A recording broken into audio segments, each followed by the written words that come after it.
Now, when we talk about a hydrogen fuel cell vehicle today, a couple things to understand. We're talking about a PEM fuel cell, proton exchange membrane. That's what goes on inside this box-shaped thing about yay, it's not very large.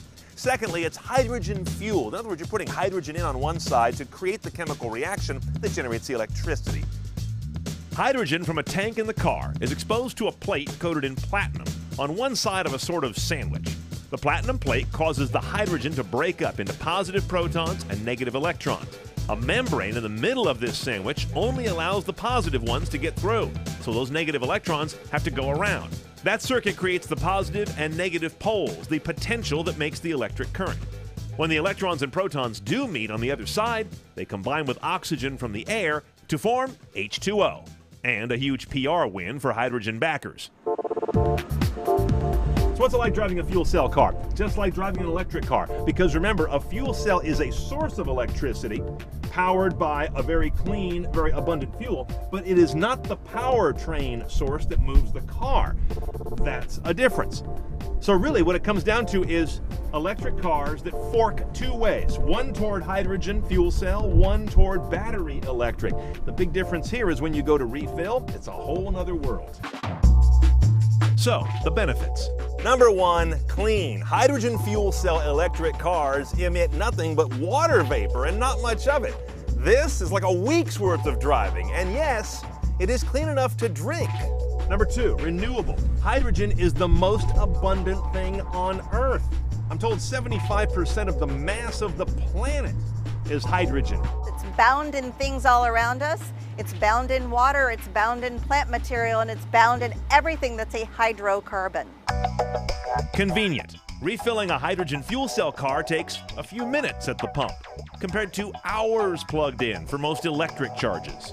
It's quick, clean, and easy, and you're on your way in less than 5 minutes.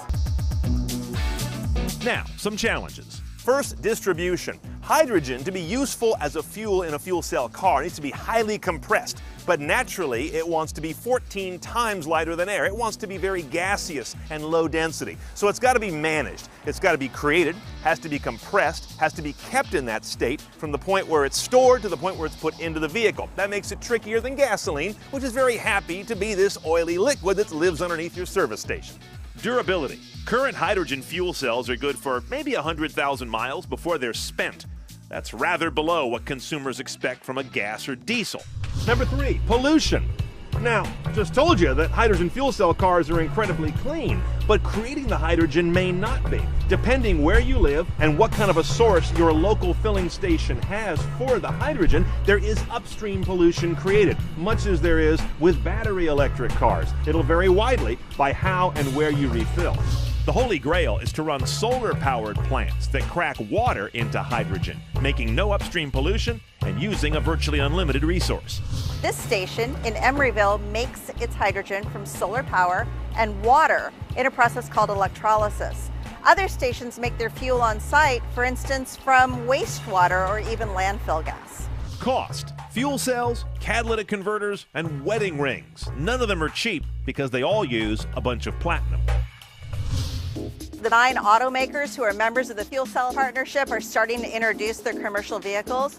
Some of them are for lease now in limited areas where there are stations, but we're hearing them talk about starting to sell them in just about 18 months in 2015. That sort of OEM lost leadership will be key, but perhaps more than any other alternative vehicle, hydrogen fuel cell cars will need leadership from government to foster a new network of fueling points and supporting infrastructure.